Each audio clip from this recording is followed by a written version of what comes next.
We've been filling these students' head with content for years and years and years in terms of the intervention, but we haven't actually taken any consideration into their capacity to be able to hold that content and then do something with it.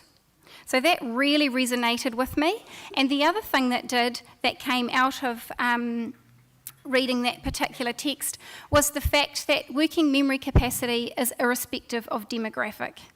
And for us in New Zealand, where we have such a big focus on raising achievement of our Māori and Pasifika students, that was a real breakthrough and one that's gone on to become significantly useful. Because we all know that there is a direct correlation between being fit and healthy and how capable your brain is to be learning new things. What I'd like to share with you here is another key takeaway. Many of you will formulate individual education plans, be it in your school setting or in your clinical setting. And I'd like you to take a moment to consider, in those individual education plans, where is the inclusion of executive function? And are you looking into the working memory capacity of those students who you are working with on a one-to-one or one-to-two or groups situation, and using that as a vehicle to truly unpack the student's ability to learn? And not only that, do you, as an educator, have the capacity to change your teaching style because of the way that student best learns? Because that is the gold. There's two areas of gold, I believe. One is the fact that that student comes to learn how they learn best.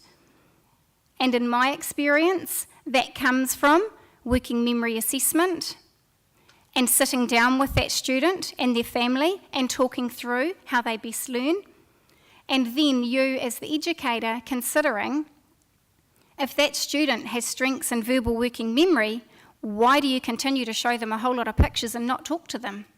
Is to show you the importance of knowing as a learner and a teacher whether or not the way for you is through verbal rehearsal or visual rehearsal, through the use of a multisensory learning approach, and that for us is finger spelling. And clapping syllables. We clap the syllable, finger spell, take it to the paper, go back to the second syllable. It's very slow and laborious, but it is scaffolded in a way that enables us to explicitly teach them the structure of language. But developing an understanding of the role of working memory in the reading process and the reading process itself enables you to be better informed and put supports in the right place. We talked earlier about where you focus your interventions. Now, I'm not sure what it looks like here in Australia, but I can tell you that in New Zealand, particularly from those middle primary years and onwards, we focus on fluency and comprehension. That is what we assess.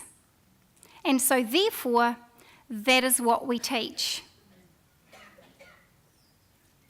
But if a student is having significant difficulties in the foundation level of phonological awareness, and they cannot blend and they cannot segment due to the fact that they're losing that information along the way, then it's important for us to understand the implications that working memory plays in that particular area. One other thing I'd like to talk to you very briefly about is the tens frame flash. If you are teaching number bonds to 10, there is no way that you can expect students to just know that 7 and 3 is 10 if you have not taken them to that materials place and created that image.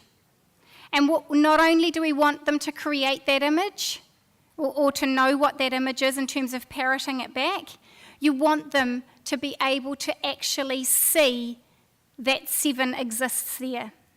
That is really, really important. This is what we want for every student.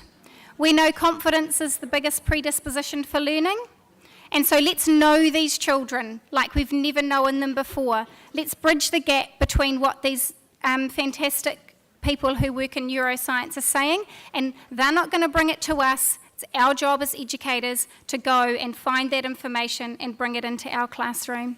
Thank you very much.